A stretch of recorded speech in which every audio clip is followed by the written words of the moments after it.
Hi നമസ്കാരം. IPL വിശേഷങ്ങളിലേക്ക് സ്വാഗതം. ചാനൽ സബ്സ്ക്രൈബ് ചെയ്യാത്തവർ എത്രയും പെട്ടെന്ന് ചെയ്യുക. ചെന്നൈയിൽ ലക്നൌ തമ്മിലുള്ള ഇന്നത്തെ മത്സരം വാശിയുടേതായിരുന്നു, ആവേശത്തിന്റേതായിരുന്നു, ക്രിക്കറ്റിന്റെ എല്ലാ സൗന്ദര്യവും നിറഞ്ഞു നിൽക്കുന്നതായിരുന്നു. ടോസ് ലഭിച്ച ലക്നൌ CSK അവരുടെ സ്വന്തം തട്ടകത്തിൽ ബാറ്റിംഗിന് അയച്ചപ്പോൾ പലരും ആശ്ചര്യപ്പെട്ടു. എന്നാൽ തുടക്കത്തിൽ തന്നെ രഹാനെയെ പുറത്താക്കി. എങ്കിലും ക്യാപ്റ്റൻ ഗെയ്ക്വാദ് ഒരു ക്യാപ്റ്റന്റെ ഇന്നിംഗ്സ് കളിച്ചു. അദ്ദേഹം 60 പന്തിൽ 108 റൺസുമായി ചെന്നൈയുടെ സ്കോറിന്റെ നെടും തൂണായി. കൂട്ടായി ദൂബെ കളം നിറഞ്ഞാടിയ ഒരു മത്സരമായിരുന്നു. വെറും 27 പന്തുകളിൽ അദ്ദേഹം 66 റൺസ് സ്കോർ ചെയ്തു. അവർ രണ്ടുപേരുടെയും പ്രകടനം തന്നെയായിരുന്നു ചെന്നൈ നിരയിൽ എടുത്തു പറയാനുണ്ടായിരുന്നത്. 20 ഓവർ പിന്നിടുമ്പോൾ 210 എന്ന സ്കോറിൽ ചെന്നൈ എത്തി. 211 എന്ന വിജയലക്ഷ്യത്തിലേക്ക് ബാറ്റിംഗിനിറങ്ങിയ ലക്നൌക്ക് ചെന്നൈ കാണികൾക്ക് മുന്നിൽ പിടിച്ചു നിൽക്കാൻ കഴിഞ്ഞില്ല. തുടക്കത്തിൽ തന്നെ ഡിക്കോക്കിനെ നഷ്ടമായി, KL രാഹുലിനെ നഷ്ടമാകുന്നു. ലക്നൌ വളരെ സമ്മർദ്ദത്തിലേക്ക് പോകുന്നു.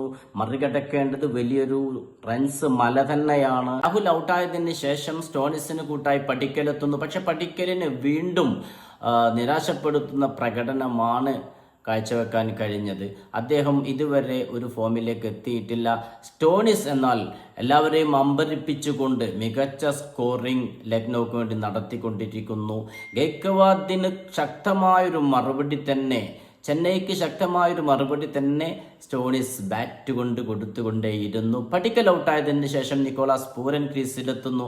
അവിടുന്ന് അങ്ങോട്ട് സ്റ്റോണിസിന്റെയും നിക്കോളാസ് പൂരന്റെയും ഒരു കടന്നാക്രമണമായിരുന്നു. 15 പന്തുകൾ നേരിട്ട നിക്കോളാസ് പൂരൻ 33 റൺസ് സ്കോർ ചെയ്തു ലക്നൌക്ക് വേണ്ടി.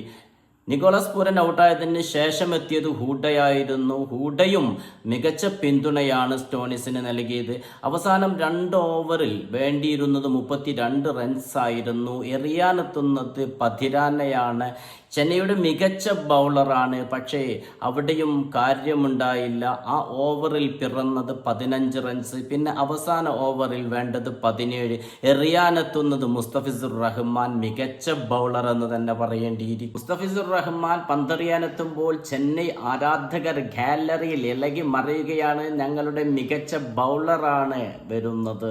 17 റൺസ് അപ്രാപ്യമാണ് ലക്നൌക്ക്. സ്റ്റോണിസ് സെഞ്ചുറി അടിച്ച് നിൽക്കുന്നെങ്കിലും സ്റ്റോണിസിനെ കൊണ്ടും കഴിയില്ല. എന്നെടുത്ത് നിൽക്കുമ്പോൾ ആദ്യ പന്ത് തന്നെ യാതൊരു ലെവലേശ കുശലുമില്ലാതെ സിക്സറിന് പായിക്കുന്നു മുസ്തഫിസുർ റഹ്മാൻ. സ്റ്റോണിസ് കാണികൾ നിശബ്ദരാകുന്നു. അടുത്ത പന്ത് ബൗണ്ടറിയിലേക്ക്.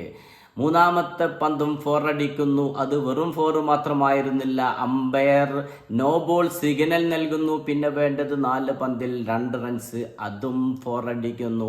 ഒരൊറ്റയാൾ പ്രകടനം എന്ന് തന്നെ പറയേണ്ടിയിരിക്കുന്നു. 63 പന്തിൽ 124 റൺസുമായി സ്റ്റോണിസ് ലക്നൌവെ ചെന്നൈയുടെ മണ്ണിൽ തടിച്ച് പരത്തി വിജയികളാക്കിയിരിക്കുന്നു.